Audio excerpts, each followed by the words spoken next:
What? Color. What color? All these colors look so good. Like this deep blue? That looks cool. I guess. I mean, I use Color Masters. You used to what? I use Color Masters. What is that? Krylon. That's one I used for the CRX. Right there. That blue one. Deep blue. Dark blue. Oh, Color Master. Okay. Yeah. So we are here. I'm here to pick up some paint. I'm not gonna go crazy with it. Yeah, still flat iron. That's an expensive road. What I'm gonna do is grab 1 and 2 because I'm really indecisive. I feel like I should start holding the camera like this, try to be more steady. So I'm gonna go with some of this, just because I'm cheap. And this, and I need primer. So I think 2 cans is enough for an engine bay, right? That's pulling it? That's plenty. Oh, it's plenty. We can use 3 cans to paint my whole car. Really?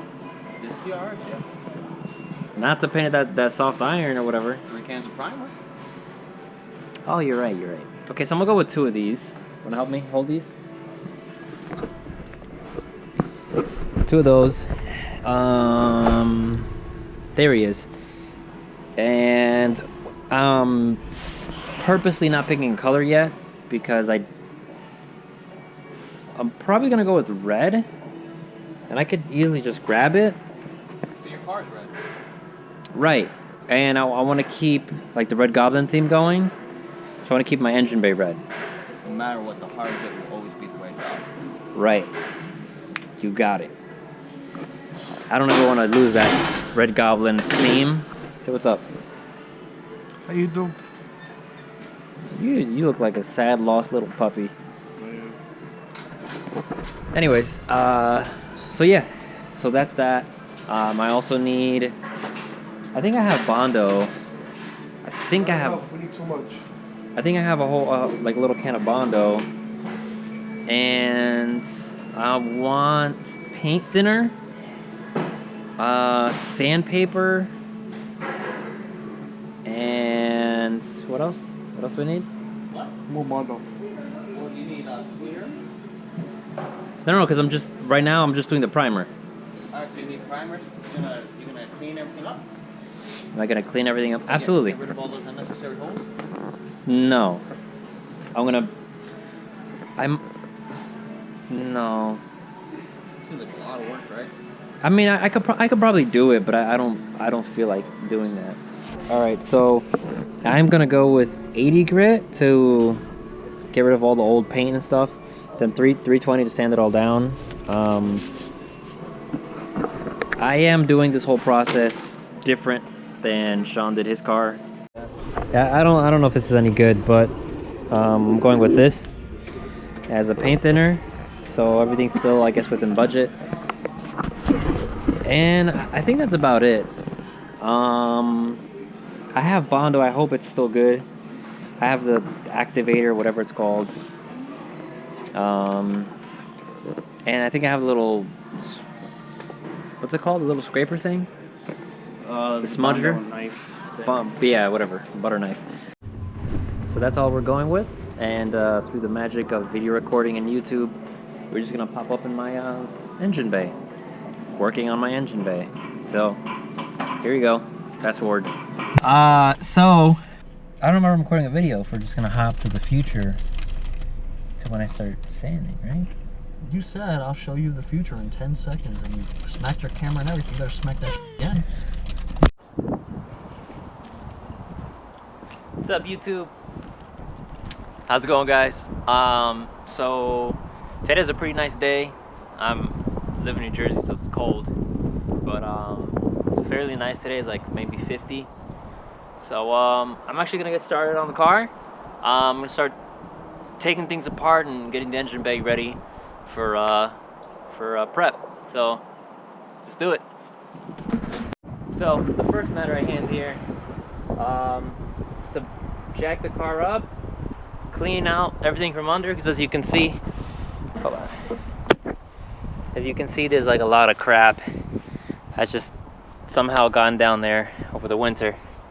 So I'm gonna clean all that up, get the car as high as I can. I'm probably gonna back it up a little bit too. I don't have that much space back there, but you know, it's right on borderline with the grass here, and I don't want to get dirt, you know, mixed on my car. So yeah, let's keep it moving. I got all my tools here already, so this is probably all I need for this, at least today. I hope I have a 19 somewhere over there. I don't see it. Jack this car up and get the wheels off. Now this is where the fun part begins. Oh crap. Let's show how smart I am.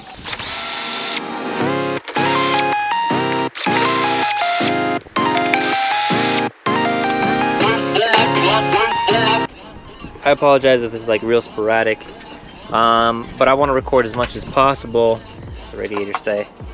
So,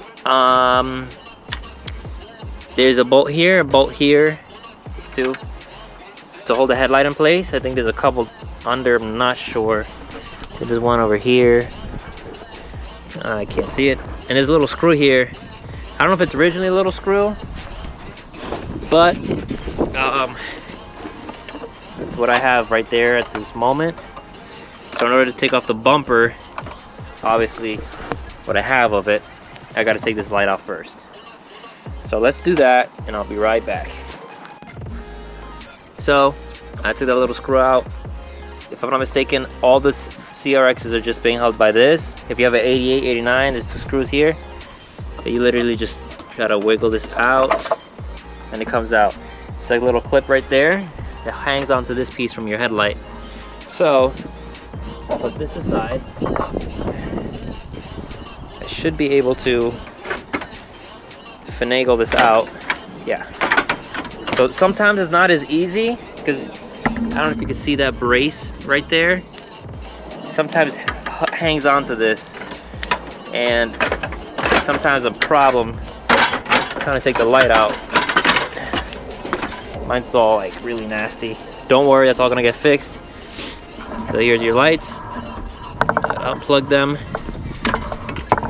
and just keep the light in the headlight. See if I can just get this off with one hand. Now see what YouTubers talk about when they try to do stuff with one hand. It's difficult, especially when you got stubborn CRX lights. But I'm gonna take those out and pull the headlight out. So headlight is out. Now what I like to do is I like to put all the screws back in their place, just like this. So this way, let me get out the light. It's a lot harder for me to lose my screws. I believe the headlights are braced down here somewhere, maybe here. Not sure, because I took my front end apart too many times, and I probably lost a bunch of stuff. But there's my headlight glass. Oh yeah. It also might help whenever you're taking things off your car to put them all aside, I guess together, some sort of order. It's my fan. As you can see, the wiring is bunk, but it's okay because that fan's not going back in my car. Well, what I would need to take note of is where my fan wires came from. At the moment, I have no idea. It's for my fog lights. So we're gonna feed that back through my dash. Feed that back to my dash. My positive. So I'm gonna take all this little stuff out, but before I do, I'm gonna finish disassembling the front. What the heck is that? Cool, it's like a gasket maker cap. Put that aside. I'm gonna finish taking my front off. Take this broken T off, broken right there. I gotta take off the hood latch and all that kind of stuff to put on my new T-bar. So let's keep it moving. These bumpers tend to have fasteners right here on this part. I didn't have it on this side. I don't know why. On this side I just had this screw right here, which I put right back. And there's usually a series of screws up here. As you can see, mine were all cut out because they were completely demolished. So there's no way to actually take that out. So we cut them out and try to bend the lip back in place as best as we could. But it's okay, I have a new one. So it's not a big deal. I'm gonna tackle this in a second. But I'm gonna finish taking off the bumper. I took off this wheel as well. This is new, I don't recall why. But I'm gonna take that bad boy off right now and finish up the bumper. So I'm gonna have my wheels off, my bumpers off, my lights off. I took off the T. It's just a series of 10mm bolts. Then I'm gonna take off my bumper bar and probably pull all this wiring back and take it from there. So we're making good progress. Let's keep at it. So there it is, bumpers off. Make sure to take these off before yanking away at your bumper.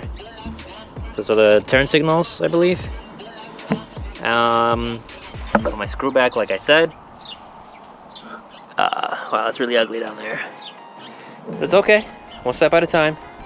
So next is this bumper, the actual bumper. I think it's seen better days. But that's next, so I want to take that off. I'm going to take my hood latch off. So there's just a couple 10mm bolts there. Take that off. I'm gonna peel all this wiring back. Take off the bad angle cross member. I believe those are 19s and 17s. I'll tell you once I'm actually working on it. I'll confirm. And then I'll start attacking my swap. It shouldn't be too bad because obviously just the motor and the block, no head, so the motor's like maybe 50 pounds lighter, I have no idea. So slowly drop that. I'll explain to you how to take off the axles and stuff. So we're gonna get to all of that. But first, bumper. Before I let you guys go, I believe those are 14s. There's a 14 there, 2 there, 2 here, and 2 here actually. So yeah, there's 2. Sorry, I missed that other one. I don't know how. So I'm gonna take those all off. I believe that's how it is stock. So yeah, let's get to it. Those are not 14s, those are 12s. My mistake.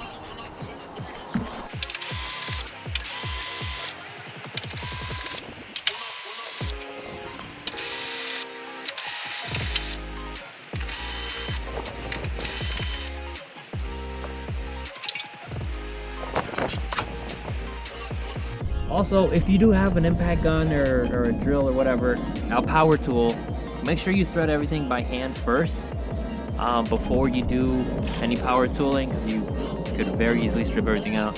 Especially these are all like really rusty and stuff. So being careful with that. I'm gonna clean them all up, but for now, put them all back in place.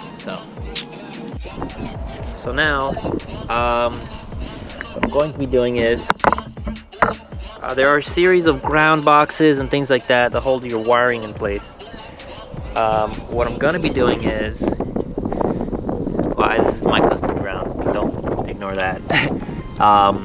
It's taking these all apart and getting all this wiring pushed over and hanging over the fenders. I actually gotta take that fender off still. These clips like hold it in here and stuff, and then down here, things like that. I'm gonna disconnect all the wiring and have it just hanging off the side here, so that this entire front end of the car be empty.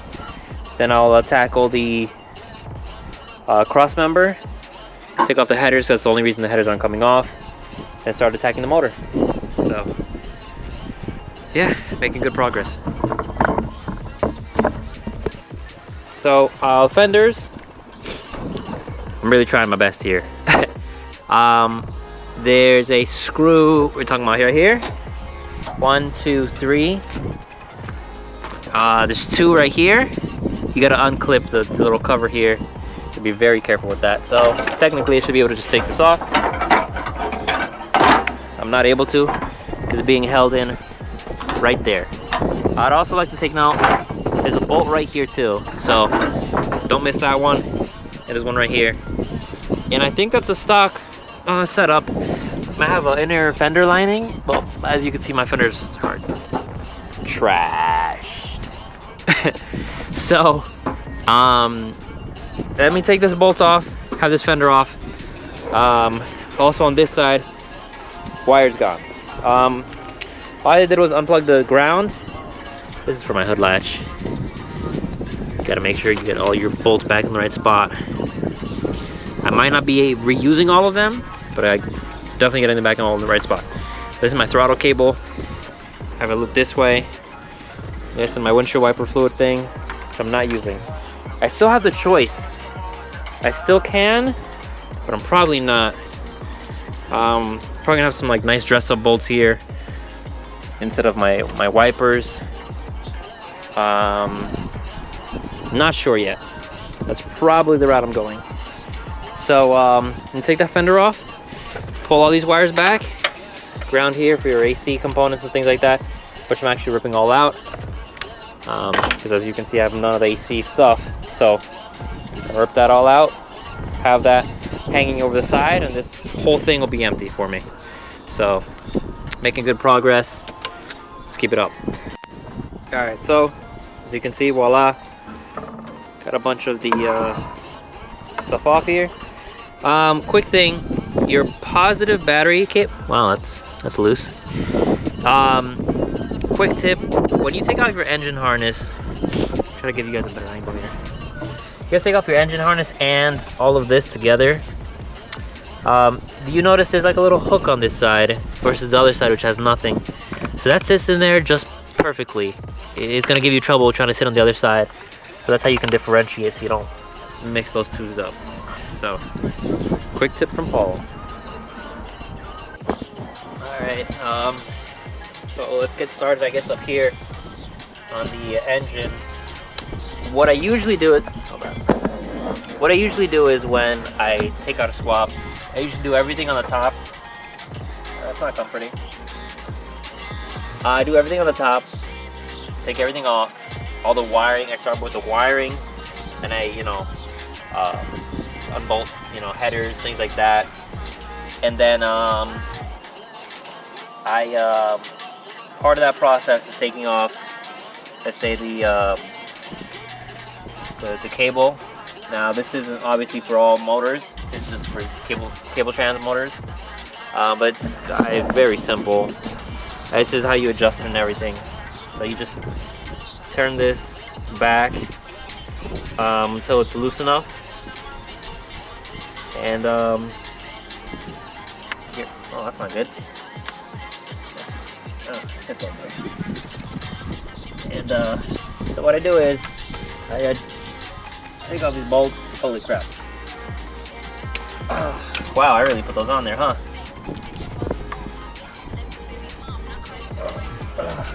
Wow, that's a tight one, guys. That's a very tight one. I wasn't asking. Oh yeah, like butter. Hold on, guys. Freezing some madness here. Break it loose.